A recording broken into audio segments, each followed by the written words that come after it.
malalalim na kasabihan na maaaring magbago ng pananaw mo sa buhay. Minsan, isang pangungusap lang ang sapat upang mabago ang paraan ng pagtingin mo sa buong buhay. Narito ang ilang malalalim na kaisipan na dapat pagnilayan. Isa, ang isip mo ay parang hardin. Kung ano ang dinidiligan mo ngayon, iyon ang tutubo bukas. Dalawa, hindi lahat ng saradong pinto ay pagtanggi. Minsan proteksyon ito ng Diyos o ng buhay. Tatlo, nagsisimula ang tunay na kapayapaan sa sandaling tumigil kang labanan ang mga bagay na wala kang kontrol. Apat, mas hinuhubog ng iyong araw-araw na mga gawi ang iyong kinabukasan kaysa sa pinakamalalaki mong pangarap.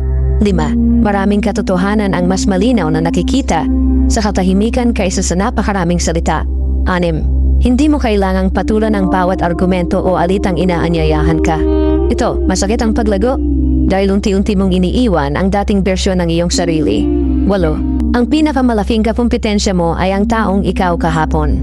9, parang makalimutan ng mga tao ang sinabi mo, pero hindi nila makakalimutan kung paano mo sila pinakitunguhan at pinaramdam. 10, ang pinakamalalakas na tao ay hindi iyong hindi kailanman bumagsak, kundi yung paulit-ulit na bumabangon. 11, ang paghihintay sa perpektong panahon ay kadalasang pinakamabilis na paraan para sayangin ang kasalukuyan. 12, ang iyong kinabukasan ay tahimik na binubuo ng mga desisyong ginagawa mo kahit walang nakakakita. 13, ang mga bagay na pinapayagan mong mangyari ngayon ay magiging pamantayan ng buhay mo bukas. 14, habang mas hinahanap mo ang pag-aproba ng iba, mas nawawala ang kalayaan mong maging tunay na ikaw.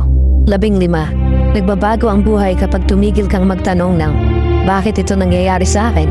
At tapos nagsimula kang magtanong ng, ano ang maaari kong matutunan dito? Tandaan mo, ang karunungan ay hindi nasusukat sa dami ng mga quote na nabasa mo, kundi sa kung paano mo ito isinasabuhay. Basahin mo ang mga ito ng dahan-dahan. Pag-isipan mo ng mabuti. At hayaan mong hindi lang ang isip mo ang magbago, kundi pati ang mga kilos mo araw-araw.